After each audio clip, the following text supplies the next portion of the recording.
تصريح وقرار رسمي وناري. التصريح ده جعل الإعلام العربي كله في حالة من التوتر. التصريح ده خلى الإعلام العربي كله في حالة من الغيظ والغل. الكل بيحقد ويحسد المملكة المغربية على إنجازاتها وتطوراتها. الكل بيحقد ويحسد المملكة المغربية على كل خطوة بتخطوها للأمام. الكل بيحقد ويحسد علشان عندهم نقص، ما عندهمش حاجة اسمها الرضا أو التطوير الذاتي. مفيش الكلام ده خالص، وده سبب تخلف أي دولة تنافس المملكة المغربية. الفيفا النهاردة يا جماعة يعني بجد خلتنا طايرين من الفرحة. قرار عالمي، قالت لك إن شاء الله إن شاء الله هتقام جميع المباريات النهائية في ملعب مولاي الحسن، وطبعا ملعب مولاي الحسن الجديد. وإن شاء الله لو الملعب ده هتكون فيه مباريات عالمية، يعني العالم كله بأكمله. يعني المباريات هتقام يعني فيها في هذا الملعب، المباريات العالمية هتقام في هذا الملعب. فما بالكم بقى، قالوا لكم ايه؟ قالوا لكم لو تم الانتهاء، هم دلوقتي بينتهوا من يعني بيخلصوا الحاجات الأخيرة في هذا الملعب. لو تم الانتهاء في النشاط الأخيرة اللي فيه 2029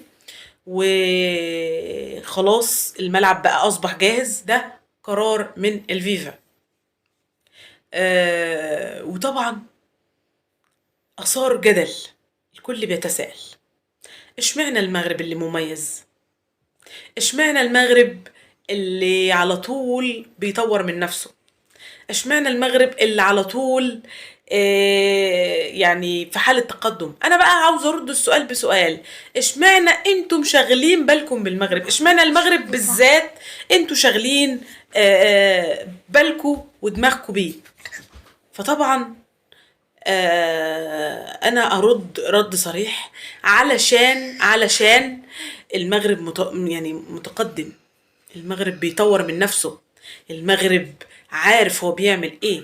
المغرب ما شاء الله في حالة من الامدادات والانتاجات والازدهار والتقدم، والكل بيحقد ويحسد وبيغير بسبب ان هم ما قدروش يوصلوا للي وصل له المغرب، وخصوصا الإعلام الجزائري. الإعلام الجزائري اللي بيتمنى انهيار المغرب والمملكة المغربية بأكملها، يشوفهم في حالة يعني هزل، يشوفهم ضعفاء. فبالتالي ربنا سبحانه وتعالى بيخلي المحبين المغاربة بيردوا عنهم، والكل دلوقتي عنده نوع من الصحوة، بيعرف يتكلم ويعرف الحقائق. والكل دلوقتي بقى يرد على الجزائريين وعلى اي اعلام عربي، توانسه، مصريين، غيرهم وغيرهم وغيرهم، والى كل من تسول له نفسه في انه يغلط ويقول حاجات غلط في حق المملكه المغربيه. يعني ربنا يبعد عنكم الفاسدين والحاقدين. فطبعا المغاربة دولت ناس عزاز قوي قوي قوي، وما شاء الله انا يعني مشبههم بالشجرة المثمرة. فكلما اثمرت المملكة المغربية، كلما زاد الحقاد والحساد وقذفوهم بأبشع الكلمات وأبشع الأخبار والمعلومات والتقريرات المغلوطة، بسبب الكذب والزيف اللي هم فيه، وبسبب ان هم عاوزين يشعلوا جدل ويصيروا بلبلة تزعج المملكة المغربية. وإن شاء الله كلنا في ظهر المغرب، الكل هيقف بجانب المملكة المغربية، لأن ده كان بصراحة أحسن خبر، إن المغرب مميز، وإن طبعا المباراة هتقام في ملعب مولاي الحسن، المباراة النهائية.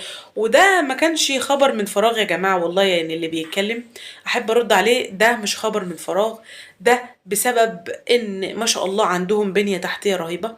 الملعب ما شاء الله على أعلى مستوى، يعني عندهم المدرجات في منتهى الجمال، حاجة تجذب تشد، كاميرات في كل مكان، بسم الله ما شاء الله. يعني لا في مثلا كراسي مكسرة ولا أرضية ملعب يعني مش نظيفة، ويعني من الآخر في تطورات في تطورات وفي إنتاجات كويسة جدا جدا، والإنارات ما شاء الله عالية جدا جدا جدا جدا، عشان اللي يبقى قاعد يبقى شايف المباراة بوضوح وشايف اللعيبة بوضوح.